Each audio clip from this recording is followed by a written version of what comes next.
Culture magazine. I'm Meredith Ross, filling in for Odette Grover.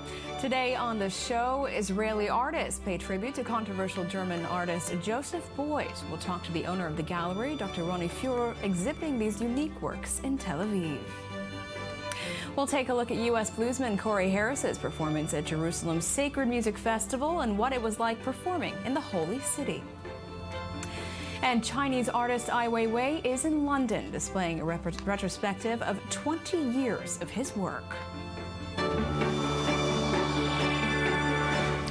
But first, Contemporary By Golconda is a leading art gallery in the local art scene. Located in the south of Tel Aviv, the gallery strives to showcase promising contemporary artists and expose their work to the Israeli and international public. The gallery is now exhibiting Beuys, an exhibition dedicated to the German controversial multidiscipline artist Joseph Beuys.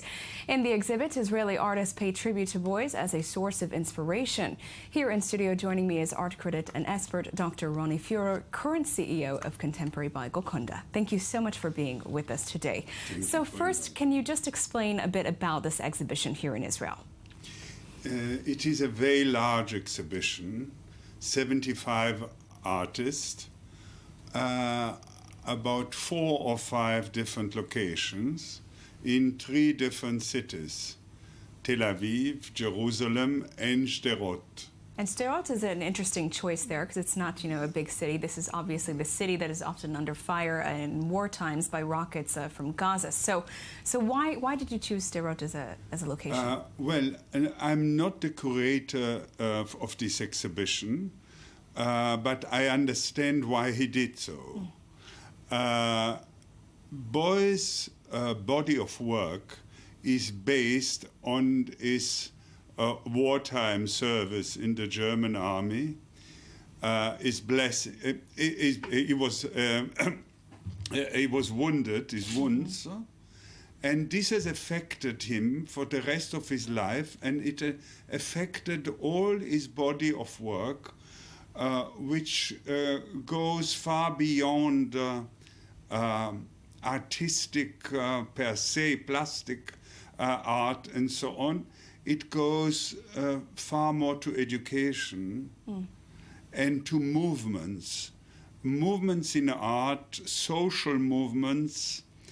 Of course, one of the people that influenced him more was Rudolf Steiner, the teacher, philosopher, etc., etc. And like Rudolf Steiner, he thought that teaching is part of the art, is part of doing art. Incidentally, there was a few weeks ago a very interesting exhibition in the Beaux-Arts Paris, again about the influence of Beuys on certain French artists. And there they were showing the artists that thought like him that teaching is part of their doing art, and on the way they started to teach far more and to do art far less. Of course, and you mentioned his service. We need to mention this. He is a controversial artist. He served in the Nazi German military in World War II, and as you mentioned, he was wounded. So my question is, why do Israeli artists in particular choose to get inspiration from him? You think there's actually more links to this than meets the eye? Far more. The most obvious reason is that Mr. Beuys and Israel have got a common goal. Israel comes from a different point of view than Beuys, but the result is, of course, the same. The outcome is the same, whereas Beuys decided that he will do everything in his power so that the Shoah never happens again. This is the Holocaust. The Shoah Holocaust, is the Hebrew word for it. Holocaust, Shoah. So he deeply regretted his involvement in the German military. I'm sorry? He regretted his involvement. Of course. He comes from guilt. Of course. His wish that it never happens again comes from guilt. The Israeli interest that it never happens again comes from sufferings. But the goal is the same. So that's the obvious one. Secondly, if we think about his work, that is all based about his previous life, Beuys became an artist in the second part of his life. The first part was, of course, the military service, the wound. He was badly wounded during the war. And all of this found a lot of common grounds with Israel, because after he was wounded, he suffered from an emotional crisis, an emotional disorder. And then when you come to think about it, he was in a crisis. He was an artist in a crisis.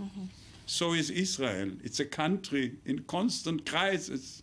We are all synthesis of 2,000 years of sufferings, but the past 60-odd years of the statehood of Israel has been one long crisis, of course. I see. Well, unfortunately, we have run out of time, Dr. Fuhrer, but thank you so much for expanding on the life of this man and what it has influenced Israeli artists to do. We wish you so much luck with your exhibition. Thank you so much. Thank you. And earlier this month, U.S. bluesman Corey Harris visited Israel to perform at the Jerusalem Sacred Music Festival. A night before his performance, Harris lectured a small audience in Tel Aviv's Diwan Bedouin restaurant about the African roots of the blues. The focus of the discussion was his book, Jatigui, the first biography ever written about the late African bluesman Ali Farka Touré. Here's more.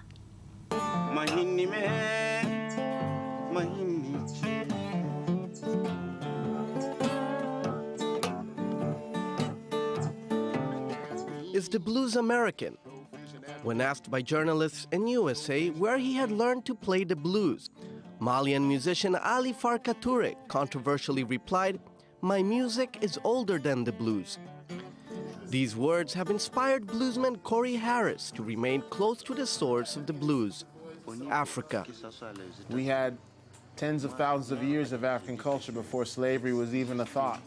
You know, and so the blues is actually a culmination of that experience of Africans having gone through captivity, through Jim Crow, through all those things that we went through. The music helped us to express it. So the blues is actually a recent formation of a very old movement. In 2013, Corey was featured on the PBS television miniseries, The Blues. And through the documentary, he experienced at first hand the hospitality of the legendary guitarist Ali Farka Touré in his hometown of Niafunke in northern Mali. The meeting with Ali would represent the closure of the episode directed by Martin Scorsese, titled Feel Like Going Home, tracing the roots of the blues from the Mississippi Delta to West Africa. The quality time spent with Ali encouraged Corey to return and record with him the album Mississippi to Mali, released in 2003. History, culture, roots, and nation building. There was plenty to learn from this generous man who's known for investing time and money into the progress of his people. He's someone who not only united Mali, but he had a consciousness of people outside of Mali, black people in America and the Caribbean, and realized that the music that we played was a branch of what he came from. So this is not only about honoring the man, his music, but also his concept, his philosophy, the way he treated people. In 2006, Ali Farka Touré died in his late 60s of bone cancer in the Malian capital, Bamako. After his death, Corey went back to Mali on 3 occasions and spent time gathering information and interviewing Ali's relatives, friends, and band members, all to be published in the book titled Jatigui, The Life and Music of Ali Farka Touré, released in 2014. And these experiences were shared with fans of Ali in Tel Aviv. I would think everybody knows this guy, of course, and his music, but I think people like Corey Harris is bringing it, like helping us to know his kind of music better and the heritage itself. Not only the music, but also the history and the story and the people, you know? 7 years after his death, a museum displaying his guitars and Grammy Awards opened in Bamako, while a statue in his honor stands firm. There's no doubt that the iconic guitarist will not be forgotten.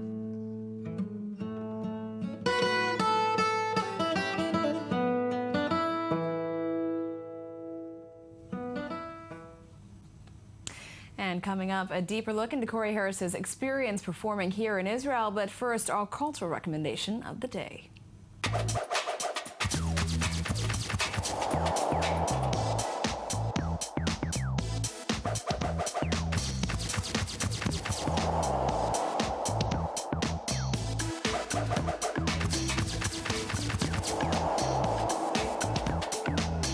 I-24 in London.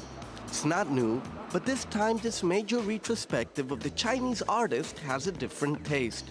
For the first time in 5 years, I-24 came in person to oversee the installation, a symbol for this dissident whose passport was confiscated by the Chinese authorities in 2011. Sculptures, photographs, monumental installations. This retrospective retraces 20 years of work, which means that on display are the works produced by the artist since his return to China in 1993. An exhibition that shows the great variety of works by I-24, either by the diversity of materials used, like wood, marble, ceramic, or its various political fights, as his works on the Sichuan earthquake or his experience in detention in 2011. And for the visitors to not miss the symbolic and the political dimensions of each work, audio guides are available for the full explanations.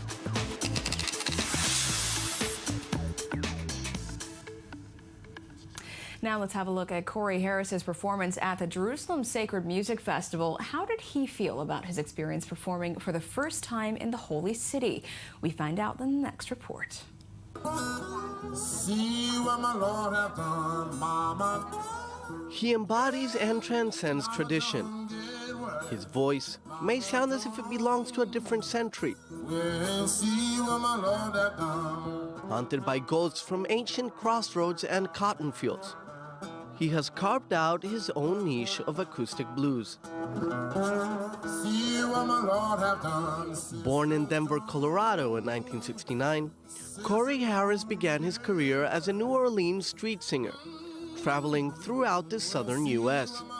He gained fame for his original vision of the blues by adding influences from other genres like reggae, soul, and West African folk styles, while also continuing to record and interpret many old songs of the blues tradition. His mastery of Delta and ragtime blues guitar styles has turned him into a major teaching figure for the music educational company Sonic Junction. Hundreds of thousands of views and streams on YouTube, there's no doubt people from around the world want to learn to play the blues from Corey Harris. As a live performer, he has played all over the globe, and this September he made his first ever visit to the Holy Land to participate in the annual Jerusalem Sacred Music Festival. Through the experience of bondage and captivity that we have been suffering, it's only natural for us to seek our inspiration in Scripture and in sacred text and in the words of the ancestors and those who came before us, you know. Fighting still. Ark of the covenant rested in the Zion. Sat next to the conquering lion. We have everything inside of us. You know, heaven and hell is inside of us. Good and bad is inside of us. We have tension, we have joy, we have all of that, you know. So Jerusalem is like that. It's like humanity in one little tiny place.